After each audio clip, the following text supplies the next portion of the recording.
Welcome to the show, Start Making Sense, a national touring Talking Heads tribute. And Ben Travers says that you guys are the best there is and there ever will be. So, Ben's a very kind man. yes, well, Ben's the best. So, a little background. First of all, real quick, thanks for doing this.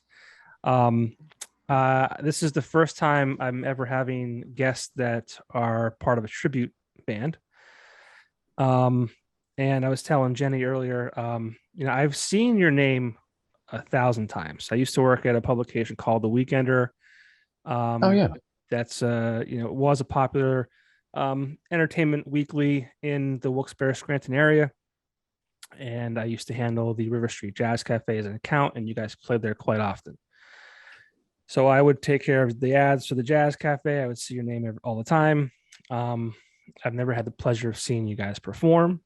And so this is just kind of neat to I guess that was 18 years ago. I started at the Weekender, so I've been seeing your name for a long time.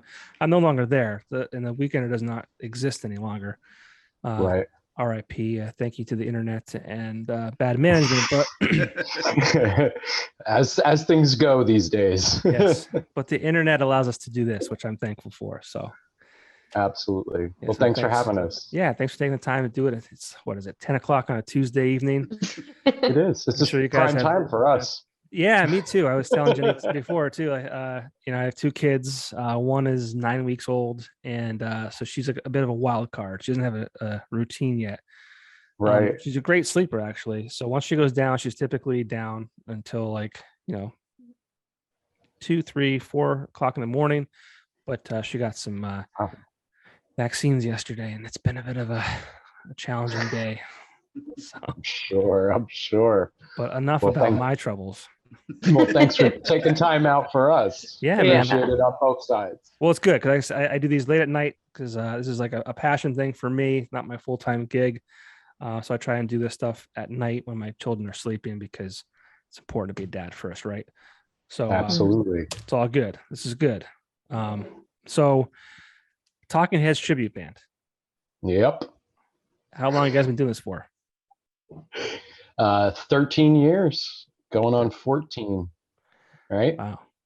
I think Jesse will corroborate that statement. The first gig was February 2009. So yeah. It feels longer. It seems longer to me, just because I've seen your name for so many years. The name, yeah. Well, we played at the River Street probably almost since the first year we started playing. So initially we didn't travel a lot or very far, but we had all had history with the River Street prior to this band. So it was one of the first places we played outside of Bethlehem, our hometown. So we've probably been playing there the longest outside of Bethlehem.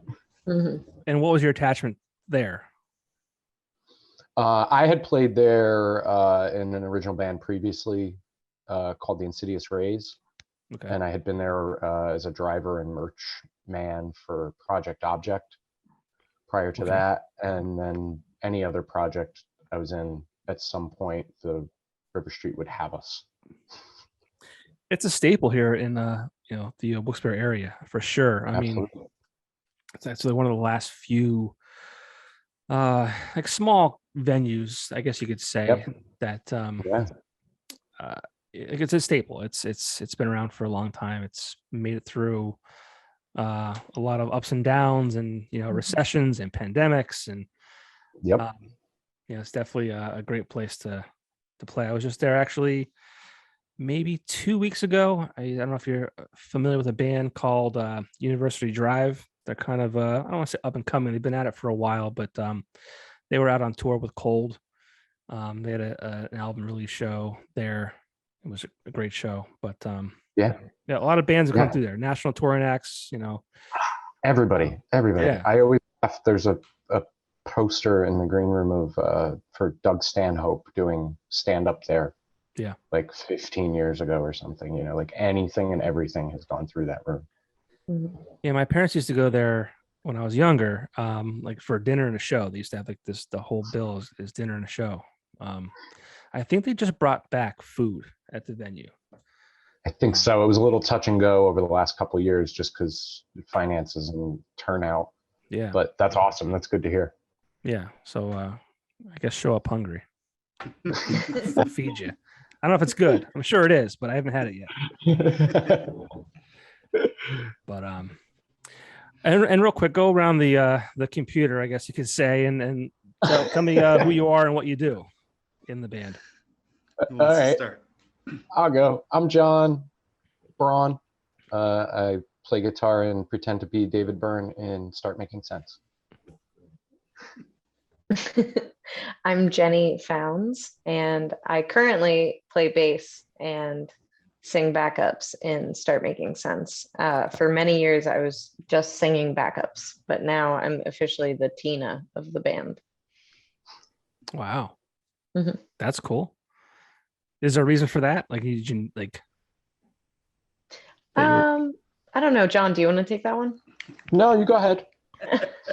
We still have to get to Jesse, but we'll get there. we Start Making Sense has kind of been like a rotating cast through the years because it's been going on for 13 plus at this point. So people will be in the band for a while, or we cycle between different players in the different like chairs. But I started singing with them 7 years ago as a backup vocalist, and then when COVID hit, our current bassist said, I'm going to go get a job at Martin Guitar and stop touring. And you should have Jenny play bass because I'm a multi-instrumentalist as well. So Very cool. I learned all the bass stuff and started doing that. It's awesome. Yeah. And we had never thought of it previously, which I have no idea why, but we never even thought about it until Mike, our former bass player, former guitar player, he's done everything. Yeah, when he was leaving, he said, you should have Jenny play bass. And I was like, oh my God, how have none of us thought of this before? Yeah. So that's how we landed there. Sometimes the answer's right in front of you. Mhm. Exactly. And Jesse, of course. Cool. Yeah. So I'm Jesse Braun. I play drums and Start Making Sense. Cool. And I have to admit, I'm not a huge Talking Heads fan. I mean, I'm not even completely familiar with all of their music. I know the hits, and She Mhm. Was, Psycho Killer, and the big ones, right? Yep. So when Ben reached out, I'm like, man, I might be out of my element here. Like I have no, but that's why I like doing this, because I get to talk about these kind of things. So why Talking Heads? What brought you guys together to be this Talking Heads tribute band? Kind of like to go back to your previous statement, sometimes the answer's right in front of your face. We never intended to do this, to be quite frank. It was supposed to be a one-off. One night, a bunch of friends and musicians in Bethlehem, and turns out a lot of people like Talking Heads, a lot more than we could have ever imagined. So here we are. It just kind of spiraled outward from that first night, and now, as Jenny said, we have a lot of people coming and going at all times. 40 plus people, I think. Wow. In the band overall, constantly coming and going. So even on the player side, a lot of people like Talking Heads. To get musicians of that caliber who just want to come play that music is kind of speaks to the music itself. Yeah, it's not that I don't like it. I just never really got into it too much. I don't think you're alone. I think there's a lot of people out there who only are familiar with the hits, but it definitely, we get a lot of feedback that's, I came because I knew a couple of the hits, and now I'm going to go buy all the records because Right. I was played stuff I'd never heard, I didn't know existed. And it gets people into the catalog like deeply, which is a really awesome thing to be able to help facilitate.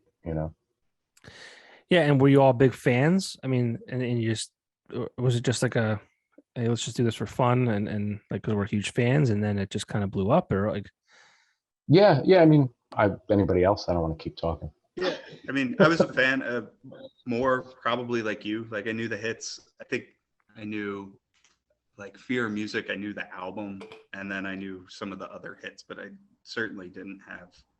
I didn't know the whole catalog, but a bunch of friends were like, "Hey, we're gonna do this for one night. You want to play drums?" And I agreed, and that was 13 years ago. So since then, I've gotten into the full catalog. But initially, I was a fan, but I wouldn't say I was like a hardcore fan. What about you, Jenny? Well, John hit me up to sub on backup vocals when I was still in college, and I was living in New York City at the time. John is actually my former School of Rock teacher.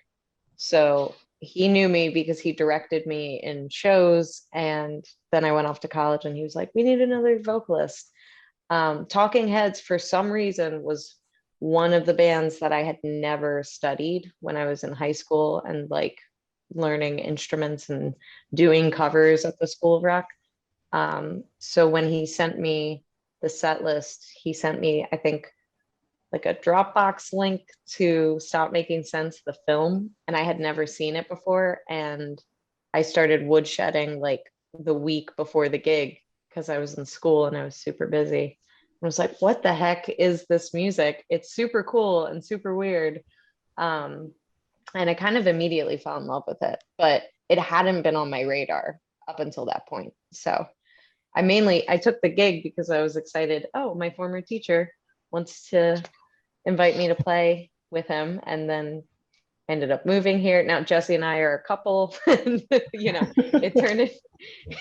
took my life on like a completely different path. So yeah. are you and Jesse in the same house right now? We are. That's funny. I'm just like really deaf, so I need the headphones. That's funny. It's funny how that happens. I've interviewed a few bands with, members have been couples and they've become couples from being in the band. I gotta give you I got a lot of credit. I don't know. I mean, I don't think I could do it with my wife. What, you couldn't live in like a van and go on tour every weekend together and not kill each other? And she says the same about me. It's a mutual thing. I don't. We like to have that separation. So kudos to those who can do it, because I could not. Maybe I could. I don't know. I don't think I want to. It's like, luckily my wife won't listen to this, and I'll tell you like I remember when our children were born. Like I took like 2 weeks off each time, but like I would like go back to work, and that was like a vacation for me to a degree. I almost felt bad that she was at home, but like, yeah, I don't know that I could like like being apart is like good.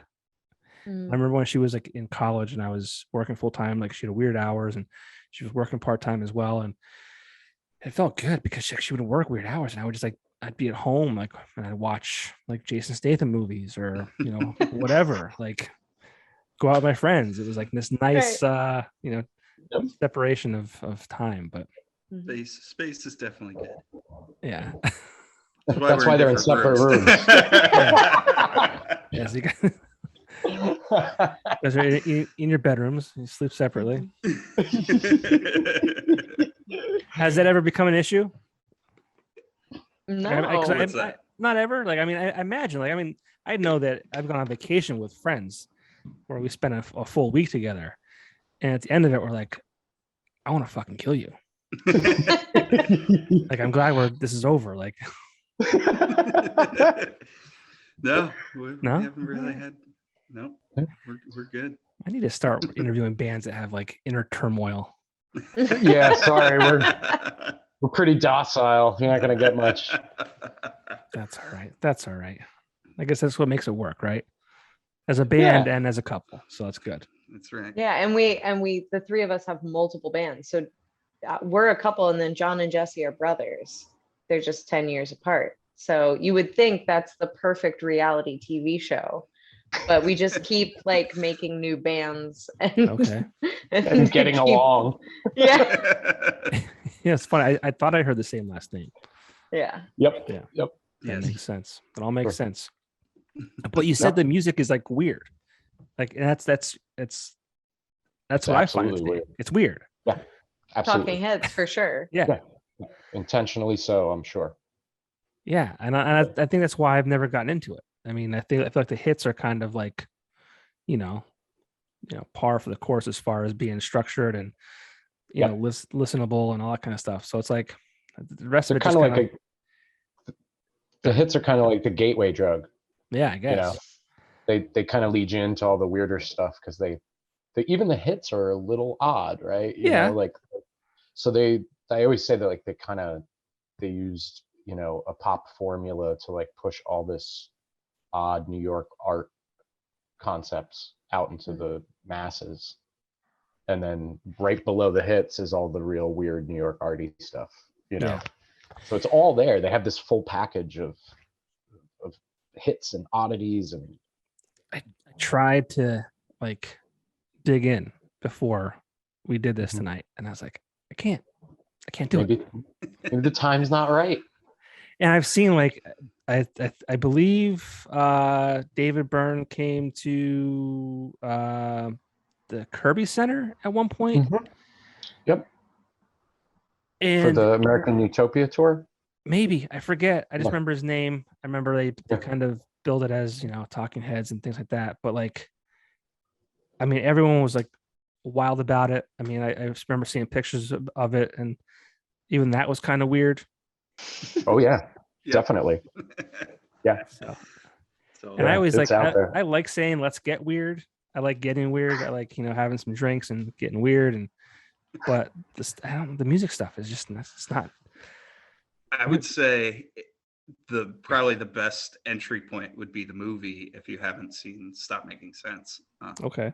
That's probably good because it covers a couple different albums and like All the hits. yeah, all the hits, and then like some of the, you know, it kind of covers a little bit of everything that they did, at least up until that point.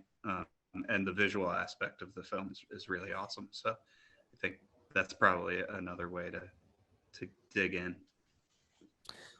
Now, was it easy to create a name for the tribute part of this based off that? No, and yes.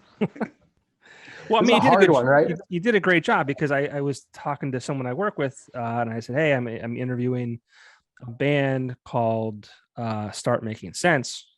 Start Making Start. Sense. Yep. I make that mistake a lot too. Don't worry. And she said, "Oh, is that some kind of Talking Heads tribute?" I'm like, "Yes, it is." That's exactly what it is. That's great. Yeah.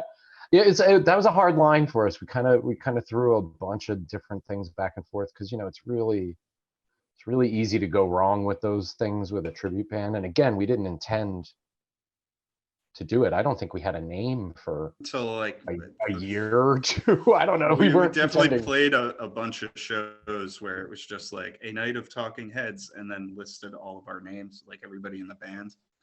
Yeah. So we did that for a while before we were like, all right, I guess we need a name for this thing. But luckily, John Fatum, our guitar player, was friends with Bernie Worrell, and John and I we were at that time we were doing a couple gigs with him, and we were riding in the car, and we were kind of like hitting him up to like pitch names, like, what do you think? You know, any ideas? And that was kind of where we landed with the help of Bernie. So, which was pretty cool. It's a nice way to land there. Yeah, well, it works. I mean, people Yeah. familiar with music get it. Yeah. So, and where has this band taken you over the last 13, 14 years? I mean, you know, Ben, you know, said earlier all these great things about you guys, and you're the best in the world. I imagine it's taking you to places you may not have thought it, you know, you'd go or be. Who wants to Certainly. start first? Jeez. Is that a good question? Is that a bad question? Yeah, no. It That's is. It awesome. is absolutely taking us places we Yeah. would have never expected it to be. I'm hoping for some like crazy stories because by your reaction. We got a couple. All right, let's do it.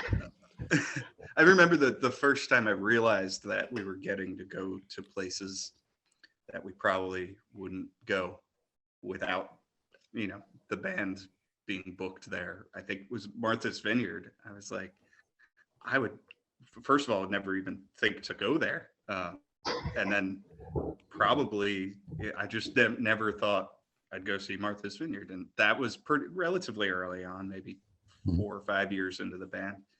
And I was just like, wow, we're here in this place. I would have never gone without this band, and there's been plenty more. There's a lot. Jenny, you got any? Cuba. Okay.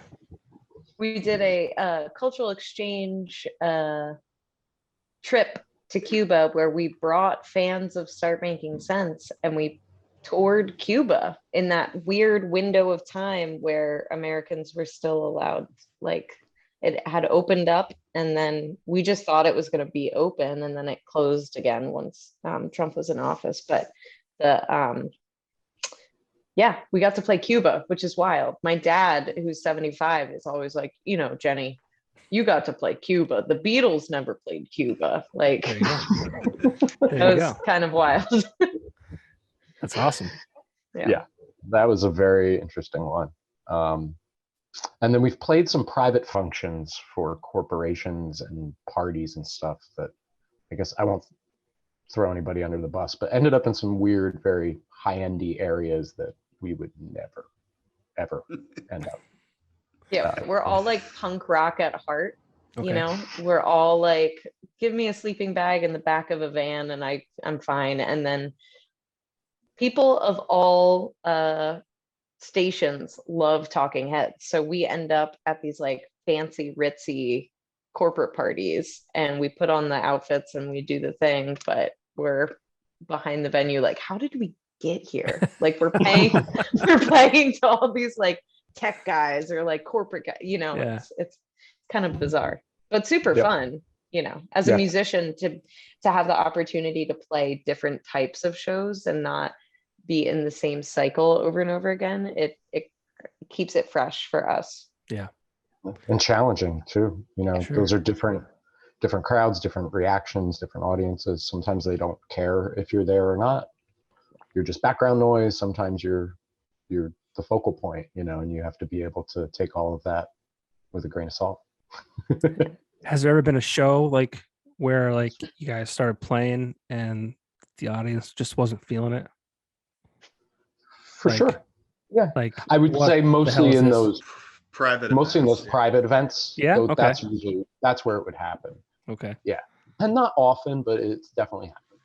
But in a club setting, those people are paying to come see us, so they're pretty right. They know what they're getting into. Yeah. Cool. That's funny. Now, what can people expect that have never seen you guys perform before? And Jenny mentioned, putting on the outfits. What do people expect from you guys at a show? You guys? I don't know. I think you say put on the outfits, but I think we found a really good kind of line in the tribute band world of not kind of overdoing the visual aspect in terms of how we all look. Most of us just wear black. Johnny wears a suit, slicks his hair back, and that's kind of the extent of it. But how the whole thing is presented definitely has the vibe of Talking Heads.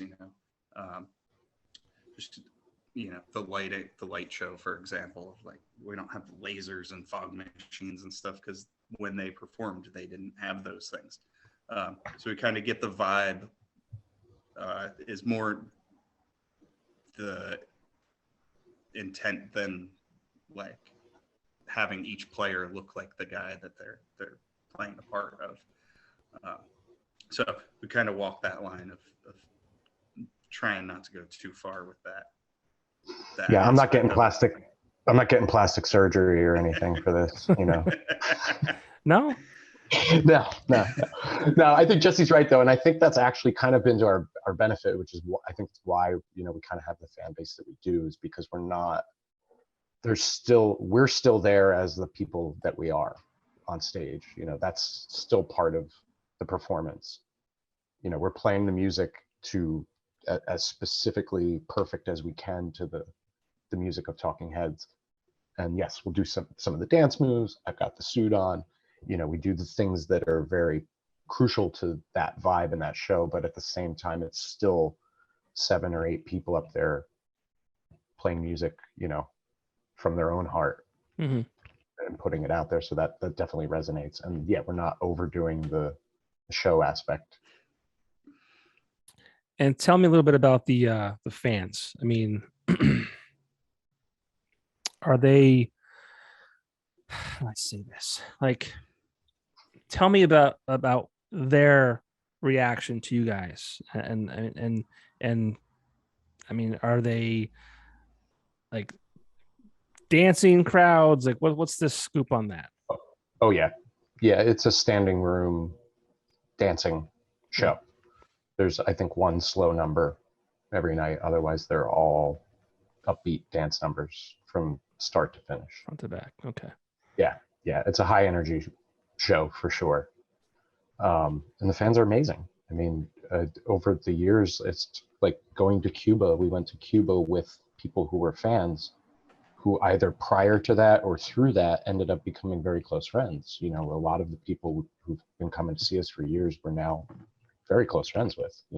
This just happened to be the vehicle to friendship. So that's a pretty amazing thing to have, kind of like the idea of where is it taken us geographically. It's also taken us in many different places personally. Yeah. The power of music. Exactly. Yep. And I hate talking about this, but I feel like we have to, because it was a huge part of our lives, unfortunately. But when the pandemic hit, I mean, how did that affect you guys? And what were your thoughts as that kind of swept the country? I'll start unless one of you guys want to. I feel like everybody kind of went through a similar thing where, it was 2 weeks. All right, we'll stay home for 2 weeks. And then I feel like there was always like a date where we're like, all right, then we're going to be back by this point and we'll be back by that point. And that just kind of kept them moving until, I don't know, 6-8 months ago, where it was like, oh, okay, now we can get out and play like more or less as frequently as we did 2.5 years ago. So yeah, it was just kind of always just, oh, we're almost there. We're almost there. Yeah. It was never like, oh, everything's over or everything's happening now. It was like, we're just kind of going through it in real time, I think to go back to the fan point, we did I think the first week everything shut down, we did a live stream, and it was a pay what you will. There was no charge. It was just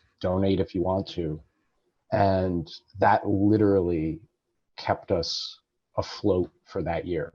People donated was enough to pay the bills of the business, because it's a business too in that regard. We have a fan, we have insurance, we have expenses. And the generosity of the fans, and we did 2 more after that, and all 3 of them, it literally kept us afloat until we were able to actually start playing any type of show again, whether it was limited audience or whatever. So to go back to that, the fan base is amazing, and I think it stems from, the genuine love of the music on both sides, us and the fans. It's doing this because we love the music. That's it, like there's no reason to play it otherwise. What were your thoughts on doing live streams? I know a lot of bands, they did it because they felt like that was the only thing they could do. I've talked to bands who really enjoyed doing it. I've talked to bands who hated it. What were your thoughts on that? All of the above. No, I'm kidding. I'll let one of you guys answer. I'm sorry. Jenny, what do you That's think? true. Yeah. Well, I think, we would have loved to not have to do the live streams. We would have just liked to play shows, but ultimately it was a really miraculous thing. We got to play for the fans that had bought tickets to shows that ended up being rescheduled or canceled. And so we still got to connect with the people that were planning on seeing us in the near future.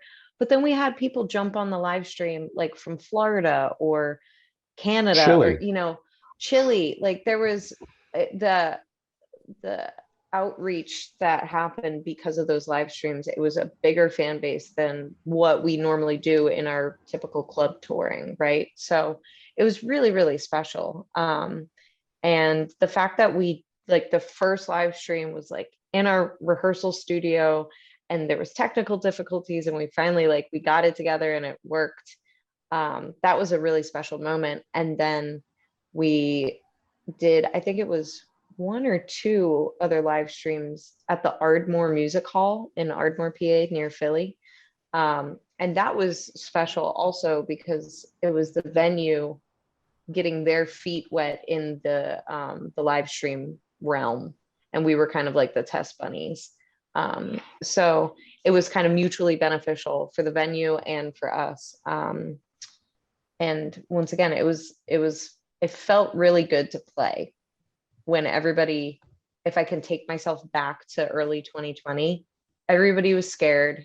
Nobody knew what was going on.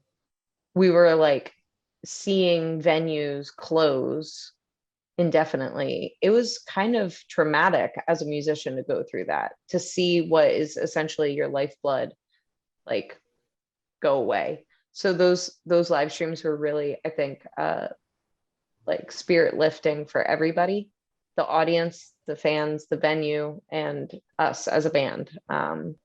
So even though, like, yeah, live streams, it's not the real thing, it's Right. You're not drinking milk, you're drinking oat milk. But I was very glad to have the oat milk. Yeah.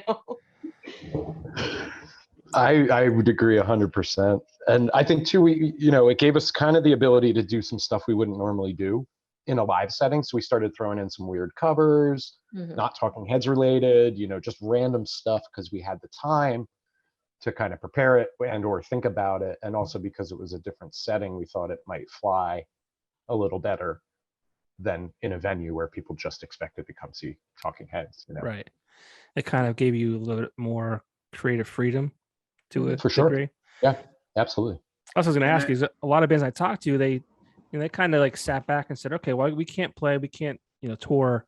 So they kind of like got creative and they wrote new music and whatever it might be. Whereas you guys, like, you're covering something. So I was going to ask you how you, may have been able to create, so to speak. Yeah. So one of the things I really liked about those live streams, especially early on, was like getting to be in a room with other people and play music, even though it had only been like 2 weeks. That's something we do every day. So 2 weeks felt like a really long time, and then we finally got the live stream together and just to like see my friends and hang out and, work through these new songs that we decided to add in was like, that was the highlight, because otherwise we were all just sitting at home. So it was really cool just to like see everybody and play music with other people again. But then, the three of us recorded an album, I guess right before that happened. So like your own material?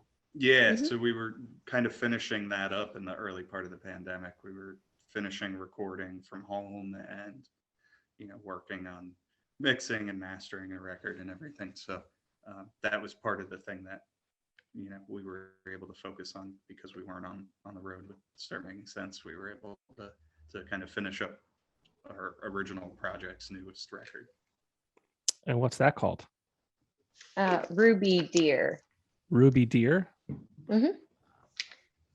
We actually did a Astrology Days session with Ben. Oh, okay, cool.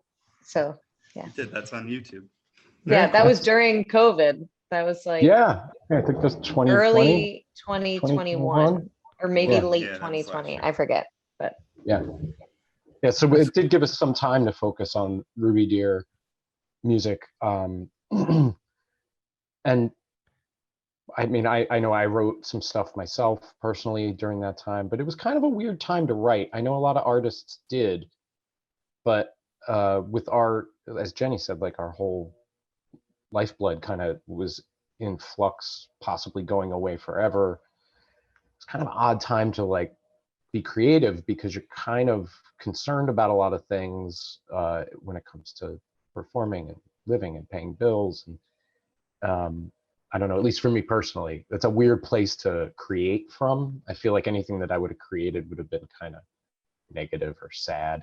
Yeah. And it's not necessarily where I want to go all the time. And I was trying to not be negative or sad at that point. So it was a little weird in that regard. But I know a lot of people were able to kind of buckle down and focus at that point. But I think we were also trying to still gig wherever we could.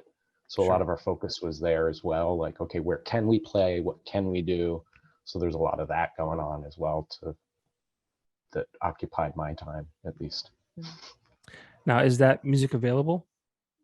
yeah. Cool. So Ruby Deer is available on all streaming platforms. We have 2 albums out and 3 singles currently. So we're currently working on the 3rd record. And what style is that? So it's funny. Sometimes we open for ourselves. So Ruby Deer will play the opening No set, kidding. and then we switch instruments to do the Talking Heads tribute. So in the Talking Heads tribute, John is lead vocal and guitar. I play bass, and Jesse plays drums. And then Ruby Deer, Jesse goes to the bass, I go to guitar and vocal, and John goes to the drums. So we're a 3-piece. I would just call it alternative indie rock. So yeah. I'll check that out. That's neat. Yeah. Do you ever wonder what would have happened without the internet during the That's pandemic? a great question. It's fucking scary. It absolutely is. I mean, I don't know. Like, you think about it. Would have been so much more isolated. It's Yeah. scary to think about it. I mean, would information be disseminated enough that you would even be isolated? You might not even know anything was No. going on, and you'd just be Yes, out walking depending around. exactly. You know, there's so many aspects of it that could go different directions. And maybe that would But have I been think- okay. Right? Who knows? Nobody knows. That's a really awesome question, though. Oh my god. But like, think about it. I mean, we'd have like groceries delivered, or at least, I mean, Right. Amazon, unfortunately, blew Right. up, and their revenue, Sure. I think, I don't know how the numbers, but like We don't want to triple know. or what? Yeah, it's just disgusting. But like, It's like paying that's your how we electric survived. bill, right? Like you would have had to go Yeah. somewhere to do that without the Oh, internet. to pay a bill? Yeah, pay a yeah. bill. You can't Yeah. pay a bill online. Yeah, Yeah. you have to. Yeah. You used to have to go to the grocery store or the pharmacy, I think, to pay your electric bill Right. if you didn't mail it in. Yeah, Yeah. yeah. Who knows? I don't know. Yeah, that's crazy. I don't It would have know. been. It would have looked very different. That's for sure. I don't know That's what for it would have sure. looked like. They should make a movie on that. Should the alternate timeline where there was Yeah. no internet? Yeah. Or yeah. Oh my god. I'm trying. Yeah. I mean, like, it's just kind of crazy to think about. It's wild. I mean, we were. Yeah. I feel like once the pandemic started, everybody just kind of shifted to the internet. Like everything happened on the internet. Yeah. So it's also kind of a weird glimpse into the future. Oh yeah. Right. Like. Oh yeah. I mean, I us keep- doing this interview, right? Yeah. I mean, Right. some couple of that years ago, stuff this- is stuck around, right? Yeah, this wasn't necessarily, unavailable, but it wasn't nearly as widespread. yeah. You know. Well, it's great for me. I mean, Yeah. It's not all bad. yeah. I mean, I don't have to Right. be. I don't have to be like a radio star to be able to interview bands now. Right. Exactly. But yeah, I can't imagine. I can't imagine what it would be like without the internet. Yeah. I think that is definitely a movie or a novel or something. That's something. but I feel like the whole like AI and the whole metaverse and things like that, like I feel like at some point we're going to be able to put on a headset and like see and feel a concert without leaving Oh, our yeah. houses. It's like, I mean, it's already almost there. I think so. Yeah. But like, I can't imagine Megadeth that. did one. Yeah. Megadeth did a VR concert. They filmed Did it they? and then beamed it out, and you can put the VR headset Yeah. on. And yeah, it's coming for sure. Yeah. I mean, do you think, I don't know. I mean, I know how I am, but I'm older. Like, I mean, like our kids, is that how they're going to want to be? Like, is they should like never leave their homes and just like do that? Like, I don't know. I feel like there's definitely like a genetic predisposition in humans, at least now, to want human interaction in Sure. person, but that might get bred out through all this stuff. So at some point that might not be a thing, but I think I feel like, the next especially generation, with live music, like, Yeah. as good as you can do that with like a VR thing, there's still no real replacement for that. Like being in the same room as people that are playing music. I could see some people not really Well, I mean, caring about it, but there'll always be people who want to see live music. yeah. When you think about it, it'd be safer because you wouldn't have to worry about like some psycho like doing anything really. A shooter. But isn't that I'm not saying to shoot her. I'll put the line there, but isn't that part of the fun? Is the risk factor of just being in the world? Well, yeah, of course. But think about how we communicate. Like, so much is done through text, and that's like the worst form of communication, in my opinion. Sure. Because so much is lost, right? Like we should be doing like, I mean, this is okay, but like we should be face to face, like person to person, right? But like, I mean, I don't know. The world's scary. The world's scary, and I have 2 kids that I have to raise through, and it's like, I don't know. I think that's definitely when it appears, because I don't have children, so that lens is not constant for me, so I think that definitely changes your outlook on a lot of things. Yeah. I'm like trying to get my kid to do karate just so he has like some kind of like self-defense, because well, he's not into it. He's like, well, I should just make him do it, but I don't want to be that parent either. Might get into it. I think he would like push him for a little and see if he really doesn't want it, he'll jump out. Yeah, I mean, I did it when I was a kid. I took karate for a bunch of years. Loved it. Taught me much more than physical stuff too. Right, exactly. And that's why I want to do it.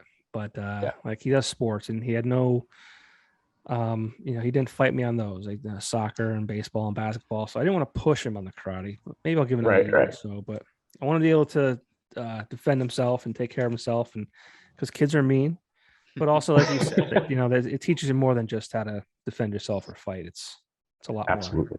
There's just a lot in there. Yeah, for sure. Wow. I'm still rolling on that question. The pondering of no internet. Sorry, my brain's off in another world right now. Oh, I'm glad I blew your brain. That's awesome. Because that's all I thought about. I'm like, what would we do if I didn't have Amazon? What would we do? Like, it's because like, yeah, you weren't supposed to leave your house. We were getting groceries delivered, wiping the freaking bags and shit down. Like, that was weird. I don't know. It never crossed my mind during that whole time. It's crazy. And as a musician, like, should have been obvious. Yeah, I mean, like, you were able to perform at least, and connect with fans, and if that didn't exist, like, what would you have done? Like, it's just crazy. We would probably, the 7 of us would have gotten a room and just played with each other, and no one. And that's okay too. No one would have known. That is okay. I mean, that was kind of part of it. Yeah. But yeah, there wouldn't have been any connection outside of that ton of people. So, yeah, that's really interesting. Have you continued doing any kind of live things since we've been able to move about, or I feel like some bands, you kind of utilize that as like a way to connect with fans, because you said earlier you're able to connect with a broader range of people, because if you were touring in a certain place where people couldn't be, have you implemented that into your, I don't want to say strategy, but just overall content creation? We have sparingly, I think, because if you do it too much, you kind of, not cheapen the experience, but if people can just watch it on the internet, why would they come out? Kind of concept. I know that's not reality, but we've definitely we did a tour last spring with a full horn section, which is something we'd never done before, and we did a live stream of one of those shows on that whole run, and it was great. It was because it got people on the other side of the country who couldn't get to those shows, they could still see the show. Right. So we definitely use it in certain areas when it seems like a good idea, for sure. Cool. So it is nice to have it. Absolutely. Yeah, and now that whole show is on the internet, which also, you know, we wouldn't have filmed that show if we weren't live streaming it. So now we also have that as, you know. Yeah, we have more shows on the internet than we would have ever had because of that. There's a bunch of live streams like on YouTube, whether they were the ones we did in our rehearsal space or ones we did as things started opening up, where it would be a limited capacity show and then we'd live stream it. So a bunch of that stuff ended up online that wouldn't have otherwise. Yeah. It's interesting. For sure. It's going to get scary. It already is scary. I got to play the optimist role, you know. The spring and the summer were really, really awesome to be out and be able to be playing again. And everybody seems, you know, as optimistic and back to normal as possible when it comes to live music. So it's been pretty awesome. It bounced back a lot quicker than I thought it would, which I'm thankful for. Yeah. Yeah. It's all, I mean, it's definitely, you know, I think, you know, from March of 2020 until now, I've never been more grateful for being able to do what we do. You know, we were kind of just rolling along, doing our thing, you know, this is great, da da da da da. And then when the rug gets pulled out, you really see how lucky you are to be able to do that. Yeah, for sure. With people, you know, that's a really huge. That's been a common theme. Yeah, for sure. Mm-hmm. But you guys are coming back to the Wilkes-Barre Scranton area to the Jazz Cafe September 30th, which is a Friday. Correct? That's right. You got it. Are you bringing anyone with you, or is it just are you guys going to open for yourselves? No, I think it's just us that night. Just you guys? Yeah, so it'd be two sets. Yep. Now, this is the first time back in how long? I think we were there in the winter or the fall. Yeah, December last year maybe. Cool. So, towards the tail end of last year. I think we usually try to get there at least once a year. Yeah. Very cool. And I'm guessing the tickets are still available. I would think so. So yeah. But you guys you're close to like selling that place out though, right? Yeah, a lot of times it gets pretty close. Yeah. So I think we actually we stop it before it gets to that, because whatever the technical sellout is disgusting. Yeah. So we don't want people to be packed like sardines. So I think we cut it a little lower. Yeah, that's a good idea. That's a good idea. Well, anyone watching or listening to this, make sure you get your tickets to see this band play at the Jazz Cafe September 30th. It's a Friday. Start making sense. Not stop. That's Start right. making sense. But yeah, so thank you for doing this. What's next? You guys got any big plans for the rest of the year, or any plans for 2023? You guys, me? I don't know. Do you have plans we don't know about? John's the main guy. Personally, band wise, I don't care. Whatever. Play more shows, as many as we can. Yeah, we got a lot of record hopefully next year. Yeah. Sleep in the same room. For sure. Recording. Yeah, sleep in the same room. Yeah, lots of gigs. We got a lost time to make up for. Cool. We'll be doing that horn tour thing again in the spring, with the horn section again, doing some different songs. And I don't know, we'll do something different next year for sure. But yeah, the Ruby Deer album, looking forward to doing more original stuff with that. That's a wonderful balancing tool for us to be able to do original music coupled with the tribute thing. And with when you make a living pretending to be someone else, it's really nice to be yourself a little bit. How does that feel?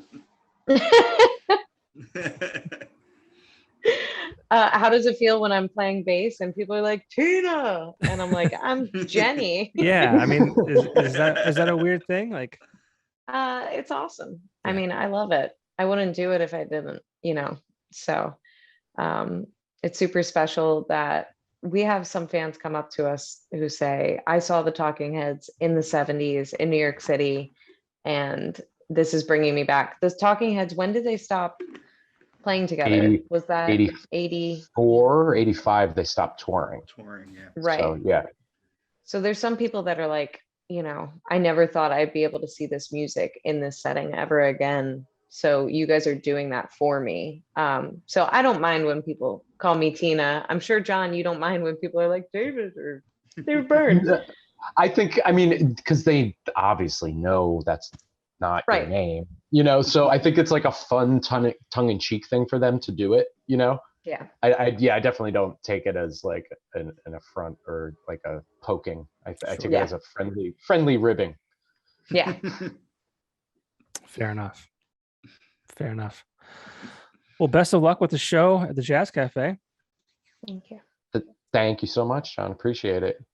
I would say that I would be there, but I'm having a medical procedure done that day. Yeah, Probably not going to make it then, huh? Yeah, No. that sounds more important. No more kids in this house. I'm done. Oh.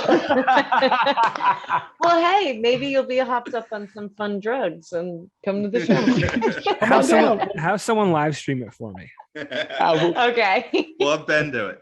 Yeah, Ben's around. We'll just have him hold his phone up. Yeah, Ben, it's on you, buddy. Let's make this happen. Yeah, I was not prepared for that. Like, not to get too like deep, but like my wife was like, well, first of all, we had, so between our son and our daughter, we had some situations, and it was a long road to have a second child. And I remember we were sitting on the couch, and I said to her, I'm like, I'm just happy, like, we have our two children. Like, I'm happy that like we're done with everything that happened. We can just kind of move on, right? We're finished building our family. And she didn't respond. And I'm like, we're done, right? Because I was done. Like, so I was like kind of nervous a little bit. And then she's actually the one who like kind of scheduled it, or at least like the pre-exam, to make sure that it was, I could do it. have it done. So I was like, all right, sweet, that's good. She's like, cause like, and I'm a wuss. Like, I don't think I've ever had I've had stitches twice, but that was it. Like, really, it's the only medical thing. And that was like 25 years ago, maybe. Right. So I'm not like, so she's like, oh, you're going to get this. And they won't even schedule you for like 3 or 4 months. I'm like, okay, cool. Like I have time to mentally prepare. So I had the evaluation. The scheduler calls back like a couple days later, and they're like, oh, how is like September 4th, which was like 2 weeks from that phone call. Now, can I have another week? Yeah. So luckily that weekend my daughter was being baptized, so that wasn't going to work anyways. And I was just like mentally like, no.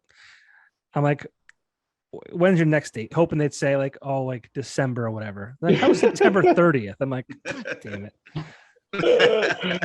So then I'm like, I gotta call you back. I gotta make sure that like I can get a ride and whatever, yada yada.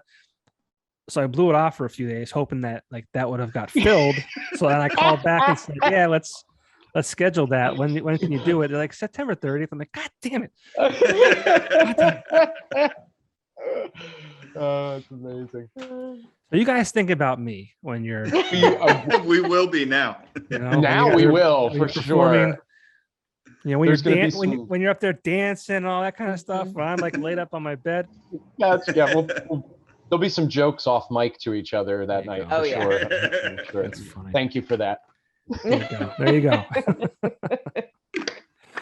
Well, thank you again so much for doing this. Like I said before, it's nice to, I've written your name several times. I've built ads with your name in it.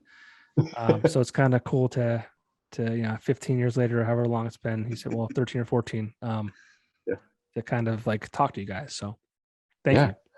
Thank you. Appreciate it. I really enjoy the fact that, you're not actually a big Talking Heads fan, that we could just kind of talk in general terms about that and other stuff.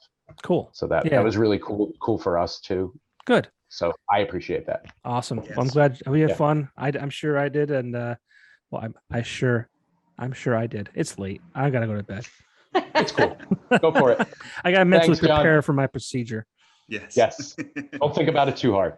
Thank you so much again. I appreciate it. Have a great show on the 30th. Thank you, man. Thank Appreciate you. it. All right. Have a Take good care. one. All right. See you. Thank you. Show what your small business sells in 7 seconds.